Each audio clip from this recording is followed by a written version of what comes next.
Uni Eropa pungut pajak super tinggi, khusus industri hilirisasi Indonesia. Jokowi beri respon tegas.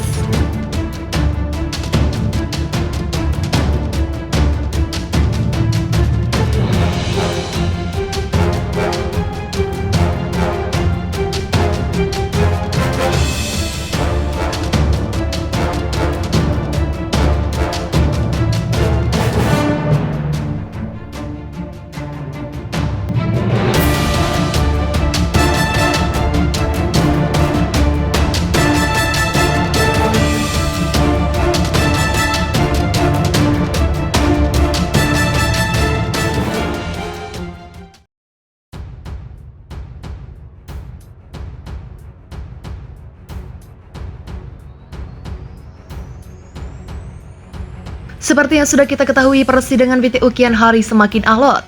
Pasalnya, persidangan ini melibatkan kedua kelompok yang sangat bersikeras mempertahankan pendapatnya masing-masing. Pihak Indonesia sendiri, khususnya Presiden Joko Widodo, tidak mau diintervensi oleh pihak manapun.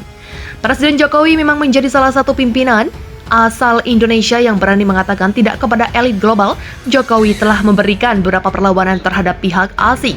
Ia begitu jeli memanfaatkan peluang yang ada di dalam negeri, bahkan beberapa kebijakannya sampai membuat asing harus gigit jari karena gagal mengintervensi kekayaan alam Indonesia. Sebut saja gugatan nikel di WTO. Hal itu bermula ketika Presiden Joko Widodo menerapkan kebijakan larangan ekspor bagi komoditas mentah. Jokowi beranggapan jika tidak di-stop, maka hal tersebut hanya akan menguntungkan Uni Eropa. Ketika Indonesia mengekspor bahan mentah tersebut, maka akan memberikan nilai tambah, pajak, dan lapangan pekerjaan bagi industri di kawasan tersebut. Lalu kita Indonesia yang notabene sebagai penghasil komoditas tersebut tidak mendapatkan apa-apa. Yang tak kalah mengejutkannya adalah ketika Presiden Jokowi berhasil mengambil alih mayoritas dari saham PT Freeport.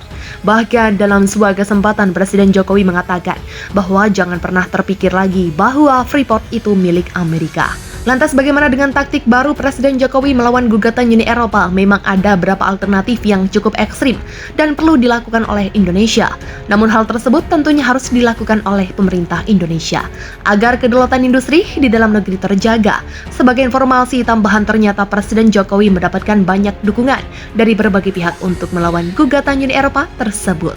Langkah Indonesia yang siap melawan Uni Eropa di WTO mendapat dukungan dari pelaku usaha industri baja nasional.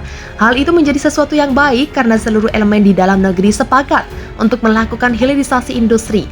Maka dari itu, hilirisasi industri akan dijalankan dengan kompak pada seluruh elemen. Ada beberapa protes yang diajukan oleh pemerintah Indonesia ke WTO mengenai kebijakan perdagangan Uni Eropa yang mengenakan bea masuk anti-dumping dan bea masuk imbalan atas baja dan impor asal Indonesia. Sebagai langkah awal, pemerintah Indonesia telah mengajukan konsultasi kepada Badan Sengketa WTO. Deputi Bidang Koordinasi Investasi dan Pertambangan Kementerian Koordinator Bidang Kemaritiman dan Investasi mengatakan aksi Indonesia ini adalah salah satu tindakan pertahanan menghadapi Uni Eropa. Tren kita semakin maju. Kemarin di Eropa kita memasukkan gugatan ke WTO. Jadi kita tidak hanya berdiam saja karena banyak negara berkembang yang sikapnya seperti itu. Menurut saya jangan didiamkan, kita harus menentang, kita gugat balik Uni Eropa.